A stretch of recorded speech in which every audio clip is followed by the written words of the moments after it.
Marquinhos, ce capitaine du Paris Saint-Germain qui a décidé de se centre vers Verratti. Mbappé. Kylian Mbappé.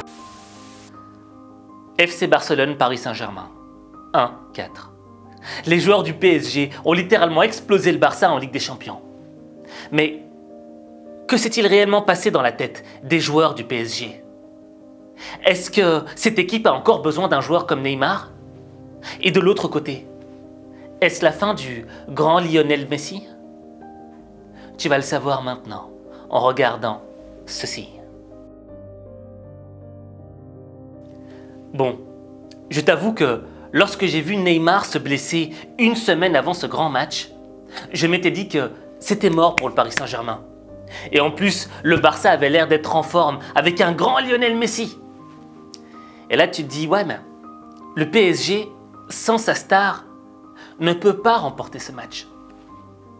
Et pourtant, on en avait oublié Kylian Mbappé.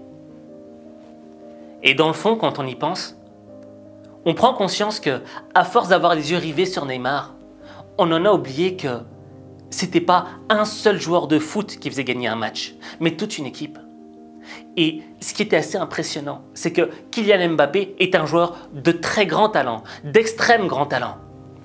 Et dans les années qui vont venir, j'espère qu'il va se poser au niveau d'un Messi ou d'un CR7. Mais ce qui s'est passé dans ce match-là, c'est pas Kylian Mbappé tout seul qui a fait gagner le match. C'est toute l'équipe. Au fait, chaque élément de l'équipe a donné le meilleur dans ce qu'il pouvait. Et en donnant le meilleur de ce qu'il pouvait, ils ont permis à Kylian Mbappé d'aller marquer des buts. Ils ont permis à Kylian Mbappé de faire le meilleur qu'il pouvait faire. Et c'est ça une équipe. Une équipe ne se repose pas sur un talent. Une équipe se repose sur le meilleur de chaque élément. Et c'est comme ça qu'on gagne un match. Ça me rappelle le dessin animé, enfin le manga One Piece. Je ne sais pas si tu connais. Mais dans le manga One Piece, tu as Luffy, Monkey D. Luffy, qui est le chef d'équipage. Mais dans son équipage, chacun a un talent. Et chacun donne le meilleur de ce qu'il a. Ce qui fait que toute l'équipe monte ensemble. A contrario, quand tu regardais le Barça, tu avais l'impression que les joueurs passaient le ballon à Lionel Messi. Tu vois, comme si tout tournait autour de Lionel Messi. Au fait, le gros problème psychologique qu'il y a eu au niveau du Barça, c'est que les joueurs se disent « Messi peut nous faire gagner le match ». Et c'est vrai. Lionel Messi, c'est un joueur hors norme, unique dans son genre. Et c'est le seul genre de joueur qui peut te faire gagner un match à lui tout seul. Mais le problème, c'est que comme quand Neymar était au PSG, enfin comme il est toujours au PSG, on repose tous nos espoirs sur le grand talent.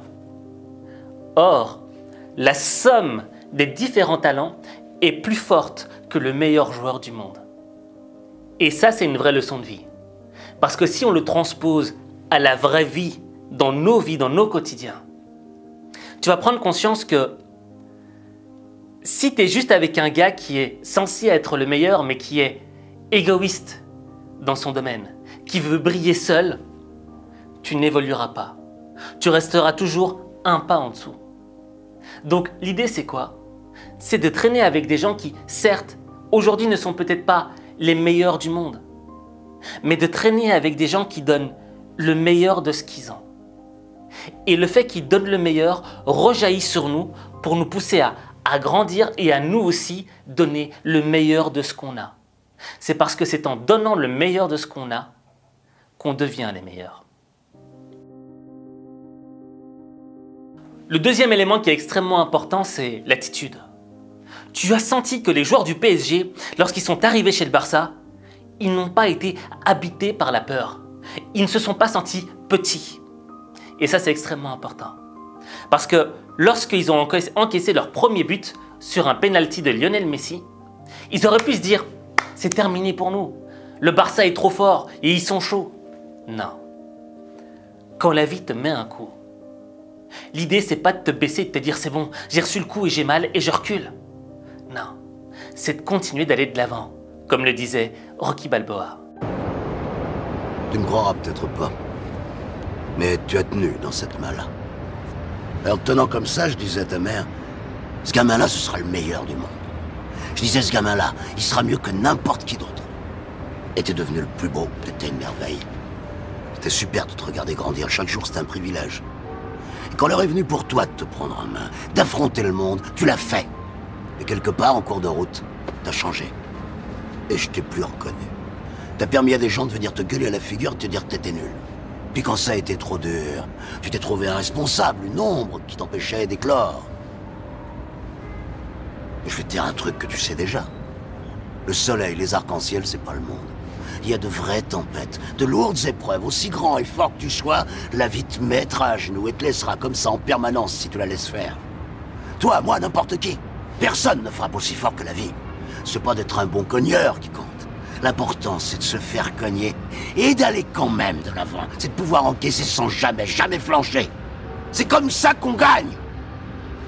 Si t'es sûr de ce que tu vaux, faut tout essayer pour l'obtenir, mais accepter aussi qu'il y ait de la casse. Au lieu de montrer le voisin du doigt en disant j'ai tout raté dans la vie à cause de lui, ou d'elle, ou de je sais pas qui. Ça, c'est des trucs de trouillard et t'en es pas un, toi. Tu vaux mieux que ça.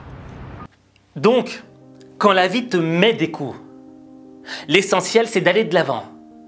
Mais parfois en allant de l'avant, tu dois lui remettre des coups. Et là, c'est ce qu'ont fait les joueurs du PSG. Ils se sont fait encaisser un goal, mais ils en ont remis 4 derrière. Et c'est ça l'attitude, tu vois. C'est, tu peux me mettre autant de coups que tu veux, mais je reviendrai te mettre des coups, parce que j'ai confiance en moi, parce que je sais ce que je vaux, et que je vais donner le meilleur, je vais donner tout ce que j'ai pour remporter la victoire. Et quand tu viens sur un terrain, quand tu rentres dans une arène avec cette attitude-là, mais rien ne peut t'arrêter. Je veux dire, si tu as un examen, si tu as un entretien d'embauche, ou quoi que ce soit, un match ou quoi que ce soit, si tu vas avec cette attitude sur le terrain, tu sais que tu vas l'emporter. Mais si, dès que tu te ramasses un petit coup, tu commences à reculer, tu reculeras toute ta vie. L'un des derniers éléments que j'aimerais souligner, c'est l'humilité. L'humilité des joueurs du Paris Saint-Germain, qui a été mise en évidence surtout par Marquinhos dans cette phrase. C'est énorme, la soirée est réussie. On ramène la victoire à la maison avec 4 buts en plus. On apprend avec nos erreurs, il faut rester humble, simple. Il y a encore 90 minutes avec une grande bataille. D'ici là, on a des objectifs à aller chercher, surtout en Ligue 1. La saison n'est pas finie, il faut continuer à travailler. Pourquoi est-ce qu'on doit mettre en évidence cette humilité? C'est pas le fait de dire « Ah, regardez, ils sont très humbles, les joueurs du PSG, ils se la pètent pas, etc. » Non, c'est pas ça. C'est que tu vois qu'ils ont pris conscience qu'ils sont encore dans le processus, que rien n'est terminé, que ça ne fait que commencer. Ils ont remporté une première manche, mais pas la guerre finale. Parce que c'est quoi l'objectif? Est-ce que l'objectif final, c'est de remporter le match retour contre le Barça? Non.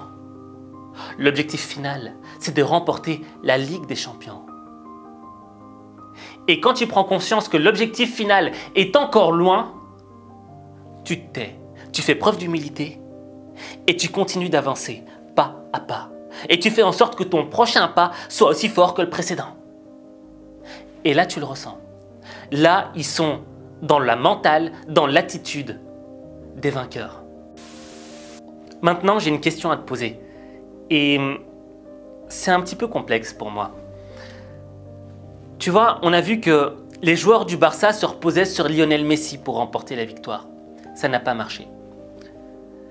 Au niveau du Paris Saint-Germain, on sait que l'équipe se repose en grande partie sur Neymar, parce que c'est un joueur de talent exceptionnel, et ça se comprend.